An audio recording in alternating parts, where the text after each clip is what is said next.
Oh, in Winnipeg, yeah. Born and raised in Winnipeg, went to elementary, junior high, high school, right there, played football, flipped hamburgers, delivered newspapers, all of that. And at the age of 17, joined the Canadian Armed Forces.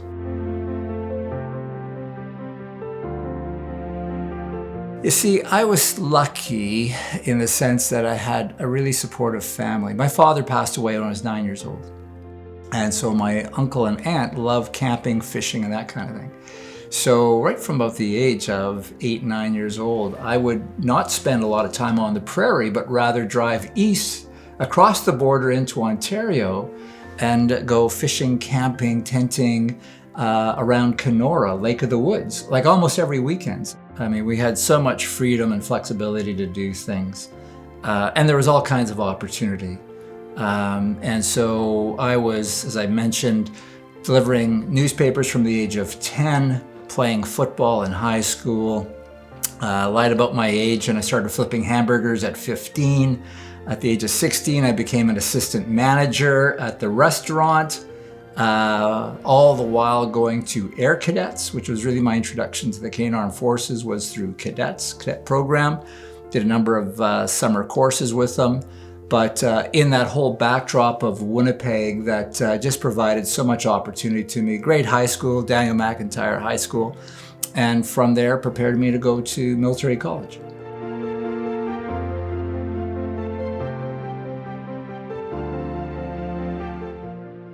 Before my father passed away, I was in Cub Scouts, and then I went into Boy Scouts, and that was interesting. But I always wanted to be a pilot. And I was, especially after my father passed away, and before he did, I heard all of the war stories. My father was a Polish combatant. He had survived the gulags of Siberia and lost a lot of his family in that situation, joined the Free Polish Army. And so in our household, while he was alive, all of his battle buddies would come over to the house and just reminisce and support each other. So that kind of created an interest in me for the Air Force and flying. So I thought I wanted to be a pilot, and one of my buddies was going down to this Air Cadet thing, so I thought I'd give it a go. I was 13, just turned 13. And so I signed up, and I loved it. And again, in addition to delivering newspapers, playing football in high school, like I was a pretty busy kid. And I found that each of these were building blocks, and it assisted me in creating the kind of wild character I am. But I like the structure, like the discipline, like the high standards of Air Cadets. I found out later on that I could not be a pilot. I had a little bit of a color vision issue that prevented me from pursuing a career as a pilot. But I kind of like the drill, the leadership, the opportunity to stand in front of folks and say, hey, let's do this. And I really liked teaching. And so I thought, I might just continue to pursue that.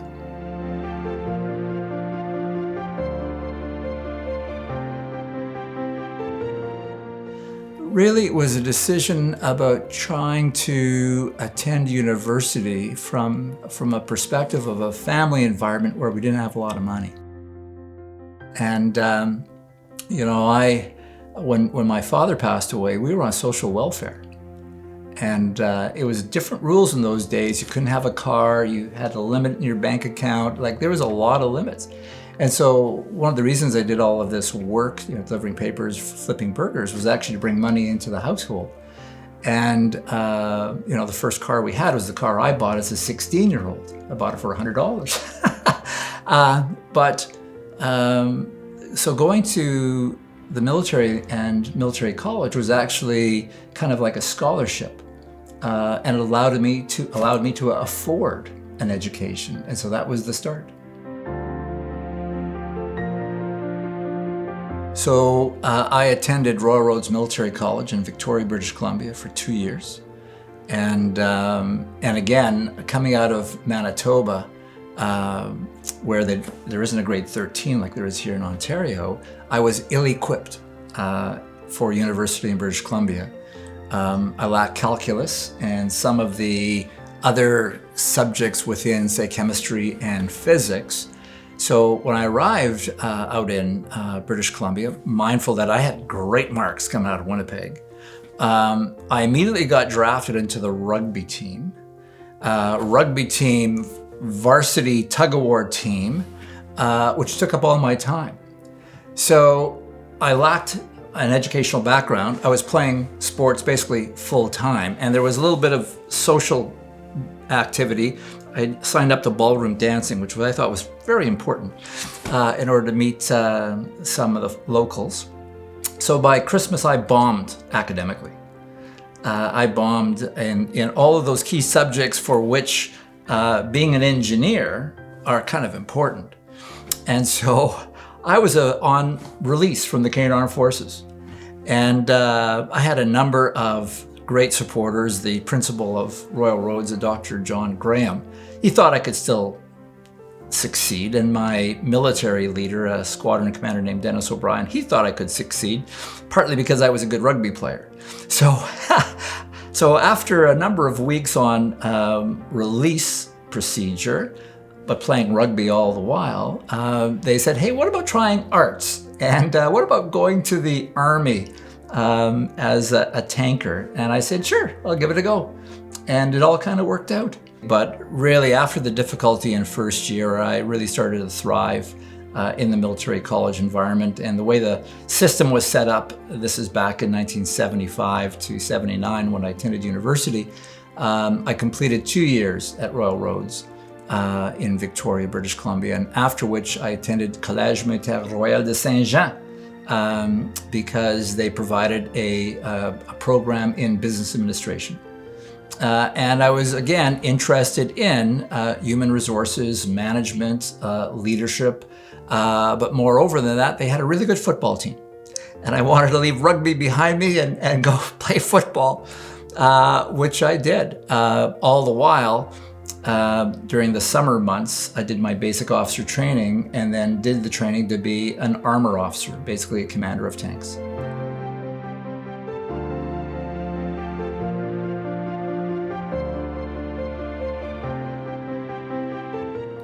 I'm always a cup half full kind of person.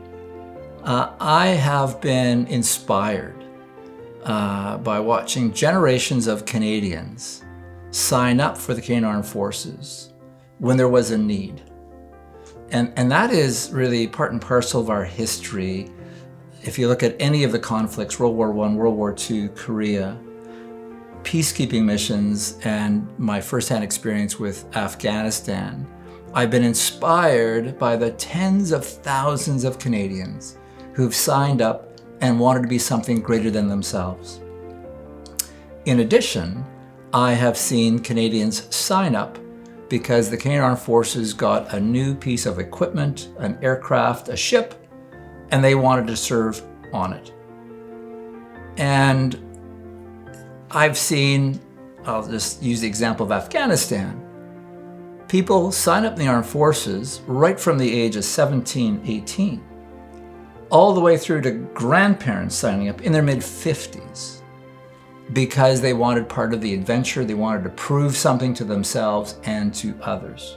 During the height of the Afghan campaign, recruiting was up across the Canadian Armed Forces, across the country, by 10%, except in 2 provinces, Quebec and Alberta, where the recruiting was up 15%. So I am an optimist, and I believe that under the right conditions, that Canadians will join up if there's a need, and if they see that they can be part of something greater than themselves.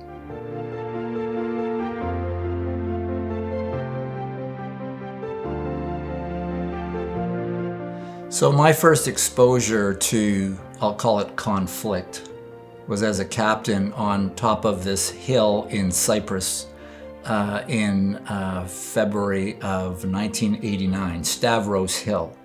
And this was the women's walk home. And we had just left Petawawa, Ontario. Again, February. It was minus 25 in Petawawa. Within 7 days, we're standing on top of this hill, Stavros Hill in Cyprus. It is 88 Fahrenheit. And we are arm in arm as Blue Beret United Nations peacekeepers holding off Turkish riot police from clubbing Greek civilians behind us. And I get hit by an electric cattle prod by a Turkish riot policeman. And I am stunned, I am down, pick myself back up and start saying to this guy, "Give me your number, take your number." And we're gonna hold our line. And again, there are weapons, it is like chaos. That was the first time in conflict, and there were a number more in Cyprus. Fast forward, I'm in Bosnia. I'm in the middle of Bosnia-Herzegovina. It is May and June of 1994. And I'm assigned to a United Nations headquarters, again, Blue Beret, United Nations. And the headquarters for Sector Southwest is in the middle of the confrontation zone. So within a kilometer, we have a demarcation line between the Bosnian Serbs and the Bosniaks, who are a Muslim-based society. And there's minefields all around us. And we're getting shelled, and there's a firefight happening like right around us. And I call my higher headquarters and I say, "I just want to report that we're in the middle of this firefight and rounds coming in." And the higher headquarters says, "Hey, Walt, you're just going to have to deal with it, because here in Sarajevo, like, we're hiding under the desks because rounds are coming down on us again." You know, just a few weeks later, having to go to a meeting in Sarajevo, and a French pilot brings in a little helicopter, a little Gazelle helicopter, and I'm hoping to go straight to Sarajevo, and he says, "I just want to make sure that you really have to go to Sarajevo, because the airport's closed. Our alternate is the Olympic Stadium. It's under sniper fire. And so the only place we're going to land is the tennis court behind the telephone building. And then you're going to have to hop in an armored car and go down Sniper Alley to the headquarters. So I just want to make sure this is not military tourism." And I said, "Hey, pal, I would only go if there's a need." And sure enough, we just made it. Great skill. He landed that helicopter in a tennis court. I hopped in a French army véhicule reconnaissance blindé, a little armored car, and went down this main road into Sarajevo, and the bullets were flying off. Fast forward, I'm in Iraq. I'm in Iraq in 2004. Spent a whole year in Iraq, January to December. And I still remember visiting General Petraeus, Dave Petraeus. He had his division up in the north, and we're visiting. And on a Sunday morning, nice quiet Sunday morning, and getting onto a helicopter, we took off. And just before we took off, I talked to a bunch of chaplains who were there for Sunday service. And we visited all of the units around, because my responsibility was for all of the combat support units. I had about 35,000 American troops reporting to me at the time. And so I was responsible for a lot of the logistics, the engineering, the hospitals, civil military affairs, and so on. And so we were visiting each of these units that I was responsible for. By the time we got to the hospitals, we rolled in, and they're in the middle of a mass casualty. What occurred was, as we took off, rounds came in, and that group of chaplains and their servers got hit. And here they were on the table. So my view on combat is that it's like a lottery. You're there, and you just hope that things work out. You do your best you can, and you focus on your mission.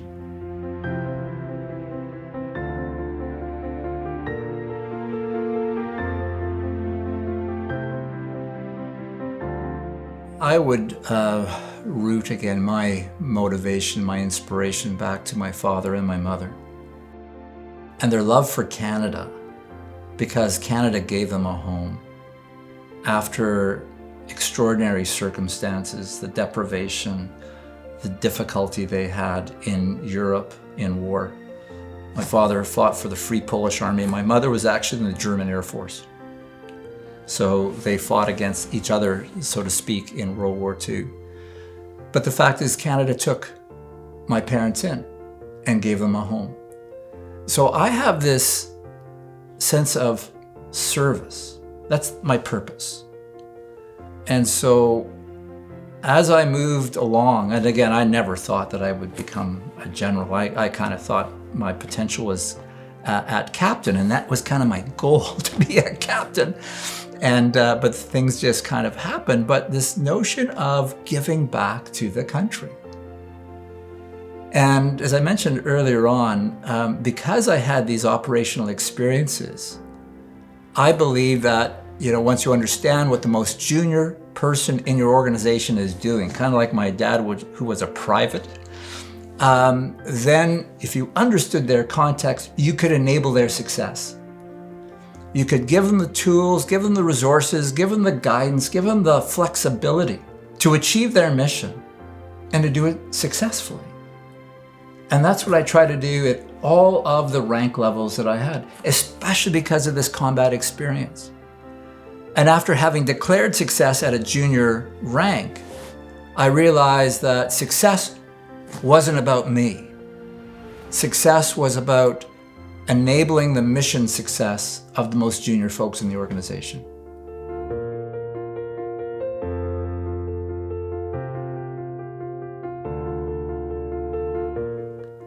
So as I mentioned before, having been an air cadet, I always had put the notion of a captain on a pedestal. Within an air cadet, Army cadet, Sea cadets, generally a captain is the commanding officer, so you put him on a pedestal. Years later, here I am, a captain, and I declared success. However, I saw some of my peers get promoted ahead of time, so to speak, to the rank of major. And some of them came across as being entitled, that they had this privilege. And I still remember one insisting upon a staff car as a major. And whereas when they were a junior officer with me, officer cadet, second lieutenant, captain, you could share your innermost thoughts, you could trust them, you had confidence in each other, and it was great. They got to this rank of major and above, and in my mind, they became really difficult. So in February of 1987, I was on an exercise in the Arctic in Iqaluit. It was so cold. At one point in time, it was minus 104. So cold that the aircraft bringing up our Brigadier General, commander of the base Petawawa and the brigade there, brought up this General Kent Foster, who, by the way, went on to be a 3-star and later the Deputy Minister of Health. And I've given this story in front of him, and he said that's exactly what occurred. But he got stuck with us in Iqaluit. As the aircraft broke down, it was so cold that the windscreen cracked. So we went down to the only, social center in Iqaluit at the time. It was called the Legion. And after having a few pop, we got into a very frank discussion. And I had the courage to say, General, at what rank level does an officer become a twit? And he says, what do you mean? And I kind of laid out what I just did. As a junior officer, they're great. And all of a sudden, they are really difficult to deal with. They become a twit. At what rank level? And in a nanosecond, blink of an eye, he says, Lieutenant Colonel. And I go, why is that? He said, up to that point, moving up to the ranks, it's about the team. But they get to the certain rank of Lieutenant Colonel, which, again, I've told this story in front of numerous public service crowds, and I equate to director. And it's no longer about the team, it's about them. And he says, these folks become ambitious. And so it becomes about them and their rise to the top. And then he said something that was really key. Again, this is in the context of 1987. He said, they're actually 3-star generals who don't get their 4th star. And they consider themselves failures.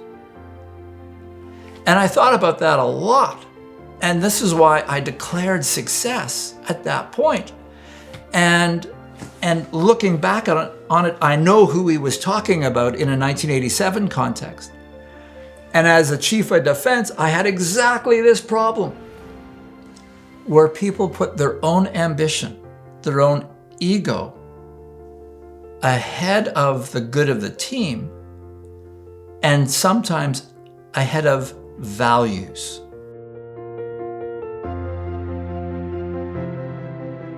Leadership means to me being the best example that you can be to enable others to be successful, to achieve a wider goal.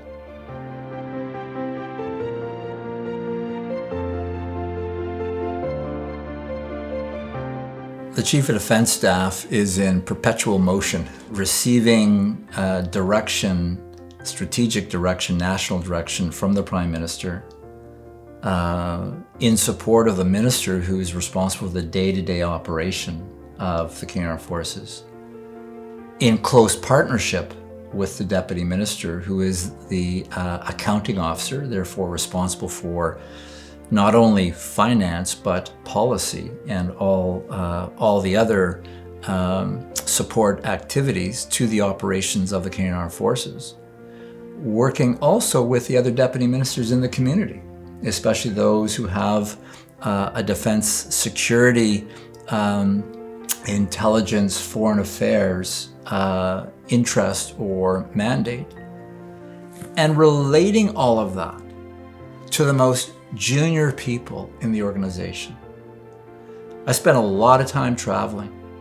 I visited Afghanistan 20 times because the situation would change so much and it was our major operation, but I spent time with our ships, our naval crews. I visited our Air Force squadrons, both at home and deployed, domestic operations, whether we were sandbagging, a flooded river, but to be able to see and gain conviction with what the needs were of the most junior folks and giving them the opportunity to talk to me. And then transcending to be able to go meet the Prime Minister. And during my time, I had access to him, direct access to him, and to brief him on the activities of the Canadian Armed Forces and how we were doing outside of operations, whether it be equipment acquisition, personnel policy, transformation of the force, with the support of my minister, again, with an informed deputy. Surprise is a principle of war. You don't want to use surprise on your close friends, your boss, or your juniors. So again, communication being important, but I would try to link the Prime Minister down to the most junior and the reverse to inform the Prime Minister. And this cycle of communications and information was ongoing because I could never predict what would happen next. During my time, not only was Afghanistan a huge operation for us, but we also had the 2010 Winter Olympics in Vancouver, supporting the province of British Columbia and the police forces with another 5,500 men and women of the armed forces. We had the operation in Libya, the NATO operation in Libya, and a whole bunch of others. The earthquake in Haiti, we had over 2,000 men and women supporting the operation in Haiti. Informing everyone in anticipation of what could occur in the future. And so, as chief, I was in perpetual motion and always informing folks.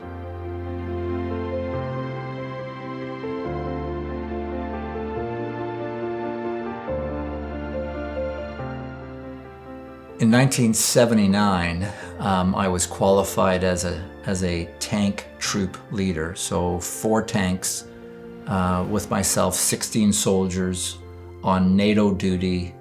At the time it was called West Germany. And I still remember when, at the time, the Soviets went into Afghanistan and we didn't know what was going to happen next. So we all deployed into our combat zones. And as chaotic as it was, in reflection, it was a period of tension, but predictable tension between, at that time, the Warsaw Pact and the West. Fast forward to now, the world is very unstable. I would say with the conflict happening in Ukraine and in the Middle East, the tension in Southeast Asia, the world is much more volatile. And with the proliferation of nuclear weapons, of chemical weapons, I would say the uncertainty has increased, and therefore the risks have increased. I think that it is also very ambiguous, more so than it was when I joined.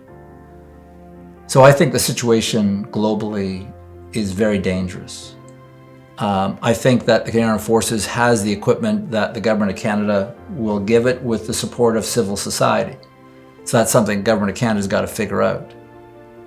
I would just say, however, that the need is great. And the predictability of what will happen in the future is gone. And so this is a very troubling period.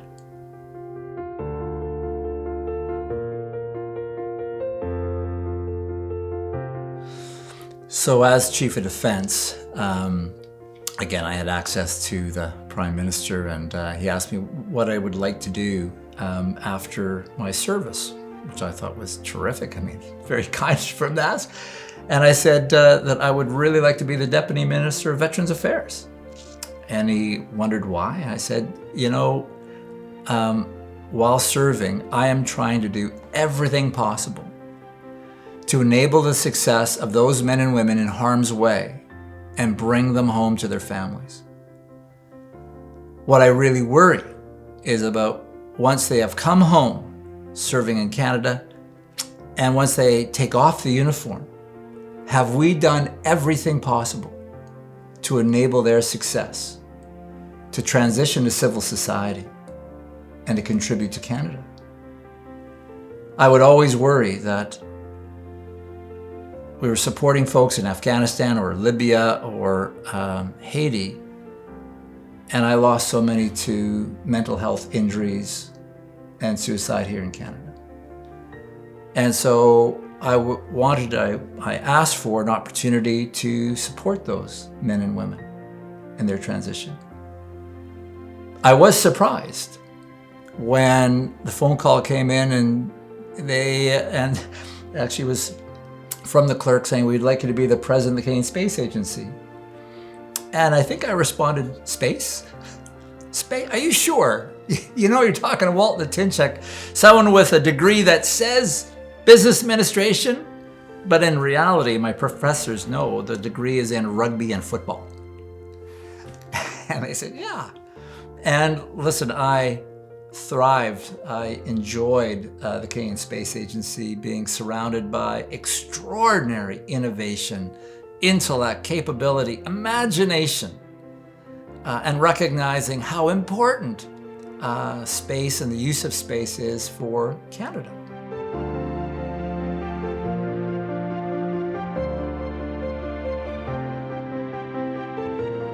I want to thank them for their service. There are many ways to serve Canada. Some people put on the uniform of the Canadian Armed Forces. Some people become police officer, firefighter, other first responders. Some go into the medical field. Some go into private business and they make this country stronger economically. And some provide leadership and essential support to Canadians coast to coast to coast. We're all serving, every one of us. And I must tell you, I followed the public service values when I was deputy. And I would speak about those values because no matter where you are in the structure, if you abide by those public service values, you will provide extraordinary support to Canadians. The notion of respect for democracies, respect for people, integrity, excellence, and stewardship. Again, I retired 3 years ago and someone may have changed those, but the reality is I abided by those. And Certainly at the Space Agency and Veterans Affairs, I would speak about those values to the most junior employees, who, by the way, I would walk around in their office flats and sit in their cubicles and shoot the breeze and thank them for their service. And that's what I'd like to do today. Well done.